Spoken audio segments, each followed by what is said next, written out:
मी काहीतरी rapid fire विचारेन काही प्रश्न, तर तू त्याची उत्तर दे. स्ट्रॉंग प्लेअर माझ्या मते स्ट्रॉंग प्लेअर जर म्हटलं तर विशाल. विशाल खूप चांगला मास्टर माइंड आहे. विशालमध्ये खूप हंगर आहे गेम खेळायचा. विशाल बिलकुल गेमला लाईटली घेत नाही. विशाल जे काय करेल ना, म्हणजे पुढे कोणाला रुचिताला जरी धोका दिला ना, मला प्रॉब्लेम नाही आहे. बिकॉज तो बिंदास खेळतो. तो त्याच्यात ती हंगर दिसते की भाई मला गेम खेळायचा, मला स्ट्रॅटेजी करायची, मला हे करायचं आहे. आरबीमध्ये ते दिसत नाही. आरबी फक्त आता राखीच्या जीवावर उडतोय. कारण राखी जर नसती तर त्यांचा त्या ग्रुपचा काहीही गेम नव्हता. पण आरबीला हे माहिती असेल, तन्वीला हे माहिती नाही की आता राखीचा त्यांना सपोर्ट भेटला आहे आणि त्यांनी सपोर्ट दिला आहे, तो खांद्यावर हात ठेवला आहे. पण राखी पुढे बघते. पण जेव्हा राखी मागे वळून बघेल ना, तेव्हा त्यांना असं होईल की भाई आता ह्याला कसं डील करायचं हे माहीत नाही.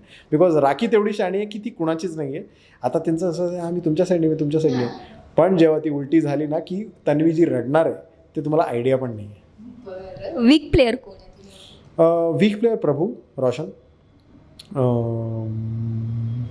अजून कोण आहे? सचिनजी. हां, हे तीन. मिस्टर इंडिया दिसतच नाही. आता लोक तर मलाच बोलतील मी दिसत नाही, कारण तसं तुम्हाला एडिटमध्ये दाखवलं आहे. पण माझ्या मताने मिस्टर इंडिया जर बघायला गेलं खरंच प्रभू आहे. खरंच रोशन आहे. हां, हेच आहेत, हे दोन आहेत. बोल बच्चन कोण आहे? बोल बच्चन विशाल आहे. पण विशाल छान बोल बच्चन आहे की त्याला मी बघतो ना, तो मला कळतं की हा तो ऑडियन्ससाठी प्ले करतोय. हा की ऑडियन्सला सांगतो की बघा मी माझ्या शब्दांवर कधीच नाही फिरत वगैरे. ते छान प्ले करतो ते. पण ठीक आहे ना, त्याचा गेम आहे ना, मी त्याला रिस्पेक्ट करू शकतो. ते मला इरिटेट होतं की अरे परत परत काय बोलतो कॅमेऱ्यात जाऊन. पण ठीक आहे, त्याचा तो गेम आहे. सो बोल बच्चन तो खूप छान आहे. मिठी छुरी गोड बोलून काम करून घेणारी प्राजक्ताच. गोड बोलून. फेक प्लेअर कोण? फेक तन्वी आणि आरबी. खूप मोठे फेक प्लेअर आहेत. खूप जास्त मोठे फेक प्लेअर आहेत. ते अगेन लोकांना नाही दिसत आहे. लोकांना ते आवडतं आहे की अरे काय आरबी खेळला आणि काय तन्वी खेळली. बट तुम्हाला जे बिग बॉस दाखवताय ते तसं नाही आहे. मी तुम्हाला वेगळा बिग बॉस दाखवतो आहे. एक्झॅक्टली दाखवतो मी तुम्हाला वेगळा बिग बॉस. टॉप 5 कंटेस्टंट कोण आहे?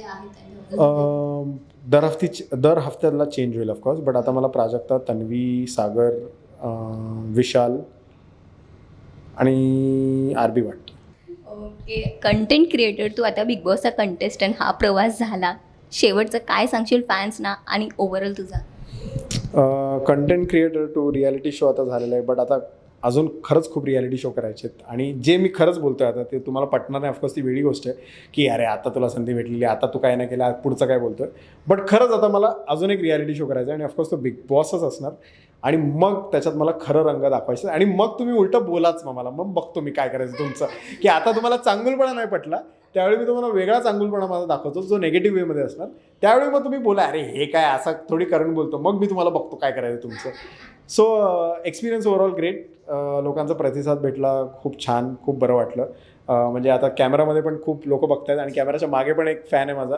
तर सगळ्यांना मी एवढंच बोलेन, सॉरी माझ्याकडून ज्या चुका झाल्या ते एक्सेप्ट करा. गेम नाही खेळलो, तुमच्याप्रमाणे नाही खेळलो. बट मी ॲज अ कॉम्प्लिमेंट त्याला घेईन की मी गेम नाही खेळलो. मला स्वतःला खोटं नाही पडलं, हे मी प्राऊडली बाहेर येऊन बोलू शकतो.